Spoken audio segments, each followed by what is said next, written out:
Bom dia, boa tarde, boa noite. Eu sou Narras Dórradas e hoje nós vamos falar a respeito do Beltane, o Festival Celta do Fogo.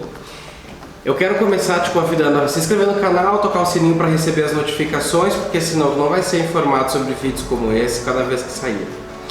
Esse vídeo, gente, é assim a resolução de um ranço que eu tenho todos os festivais, aliás, que antecede todos os festivais célticos, que são 4, como já falei em outras oportunidades. Beltane é um desses festivais. O que existe de informação desencontrada e incorreta a respeito desse festival e de características célticas desse festival não tem como. Eu acho que só perde para o Samhain com as informações incorretas a respeito da sua origem e seus aspectos.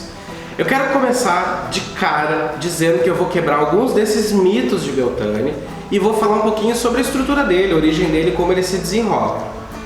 É bom saber que os celtas dividiam o ano, e estou aqui fazendo um recorte céltico-irlandês para nós nos entendermos melhor, mas os celtas irlandeses dividiam o ano em duas metades, a metade clara e escura e a metade, clara e escura, ou fria e quente, né? Ou quente e fria, se fizermos a mesma ordem. E essas duas metades, elas eram marcadas, o seu início era marcado pelo Festival de Samhain ou pelo Festival de Beltane, depois nós temos outros dois momentos no ano. Então, basicamente, o Samhain fala do início do inverno e o Beltane fala do início do verão celta. Não estamos falando do verão e do inverno que nós temos as datas hoje. Estamos falando dos celtas, ok? Então, o Beltane marca o início do verão. Só para nós entendermos, o Beltane era o momento em que as famílias saíam de dentro das suas casas, né, de dentro da sua estrutura muito doméstica, e iam para os campos, levavam o gado para os campos altos, a comunidade se dividia para começar os trabalhos de plantio, os trabalhos de cuidados com os animais, porque eles vinham de um momento no ano que é marcado pelo Samhain, o inverno, o frio, o escuro, é marcado por um recolhimento, um momento em que todo mundo fica meio preso em casa. Esse momento do Beltane é o momento em que essas famílias elas se separavam, e é o momento em que o gado ia para os campos, como eu falei, pastar, ou então os outros animais domésticos que os celtas tinham, e isso também vinha marcando o início do momento de plantar, né? A terra já estava pronta para receber as sementes, enfim. Esses festivais, eles são todos muito marcados por folclores, por hábitos, e eles, em geral, tratam sempre de temas muito específicos e globais. Como, por exemplo, os portais estão abertos no Samhain, é uma coisa que se fala muito. Eles estão abertos em Samhain, mas eles também estão abertos em Beltane. Eles estão abertos em cada um dos 4 festivais. Todas as temáticas, elas são preocupações presentes em todos os festivais, em maior ou menor grau.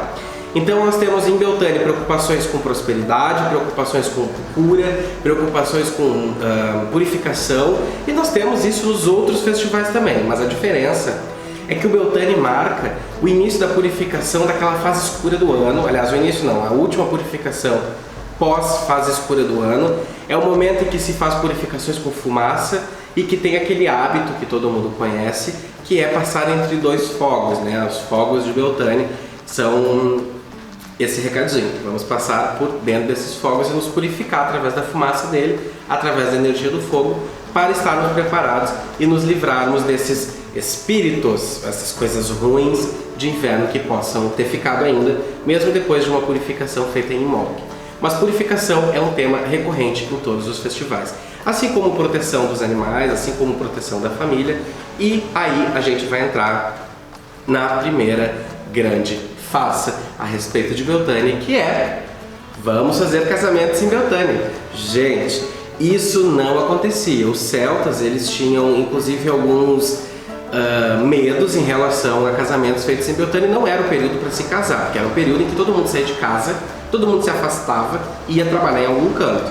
Então não é o momento para fazer casamentos. Os casamentos, eles eram feitos em outros momentos do ano, principalmente em Lunasa, que nós temos grandes reuniões tribais. E no Beltane, gente, inclusive em algumas regiões é visto como mau agouro casar no período de Beltane. Não está certo casar em Beltane, considerando a simbologia do festival. Isso acontece com o advento da Wicca e da sua própria interpretação dos festivais que eles têm para o ano e que, sei lá eu por que cargas d'água, resolveram manter os nomes célticos nesses grandes festivais. Então eles têm uma interpretação muito própria por Beltane e isso vem influenciar os outros mitos a respeito desse festival e que não tem nada a ver com a cultura celta de modo nenhum. Então, não dá para casar nesse período. Não é, aí vem um outro mito secundário. Não é o casamento dos deuses, gente, isso não existe. Não existe dia dos namorados celta, não existe casamento dos deuses, não existe a deusa vai casar com Deus. Os celtas não eram dicotômicos, não, desculpa.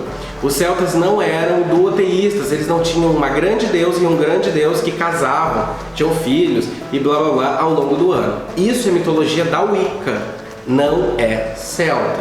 Então não tem essa de deusa vai casar com Deus em Beltane. Esquece isso, porque assim, ó, Migli não é celta. Quero mostrar para vocês, esse é um dos materiais que eu estou utilizando, vocês podem ver esse mundo de post-its.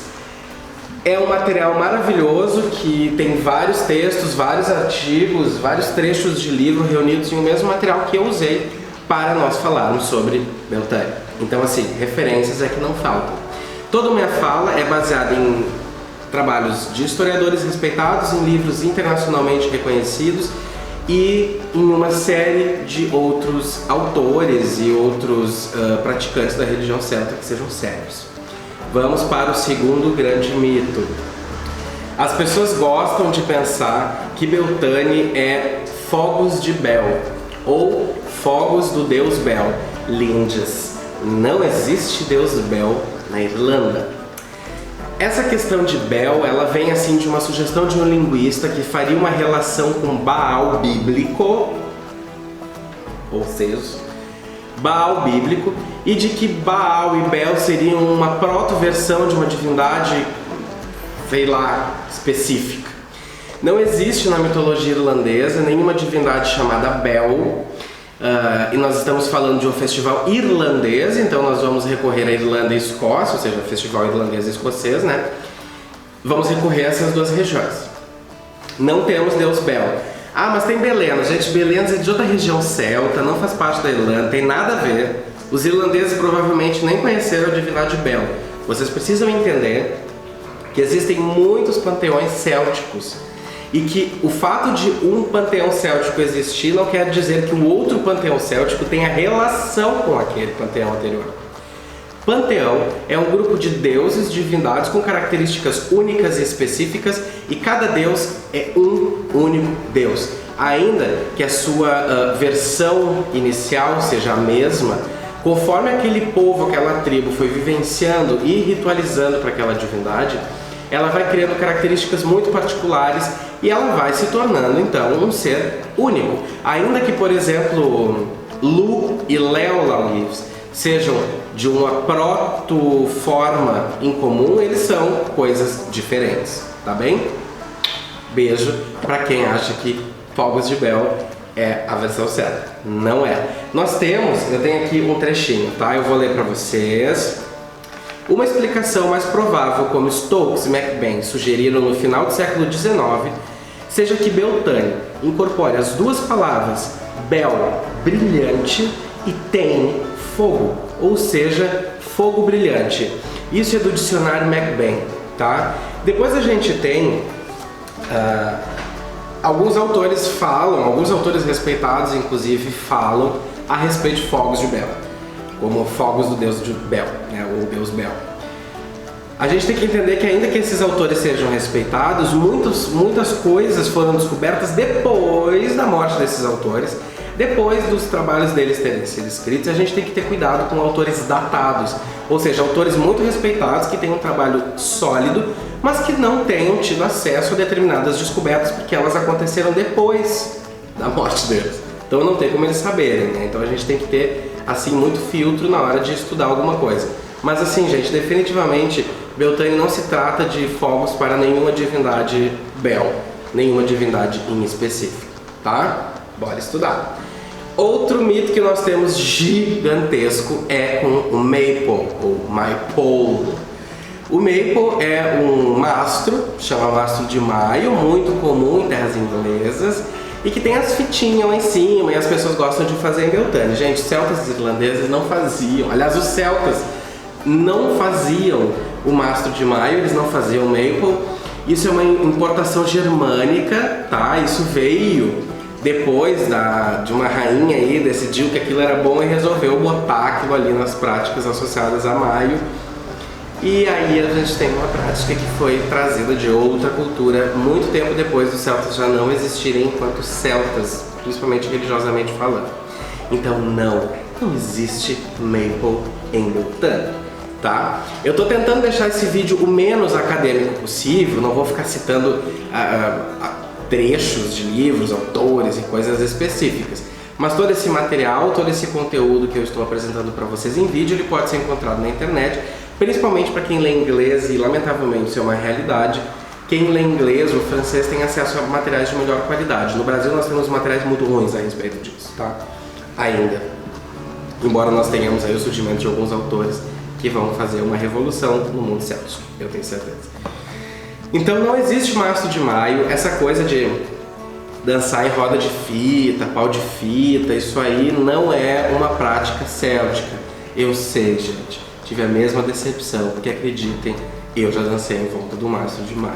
Mas estamos aí para crescer, aprender. E se eu quero praticar uma religião celta, eu tenho que fazer o que os celtas faziam. Não é o que eu quero que os celtas fizessem, em algum mundo louco da minha cabeça, tá?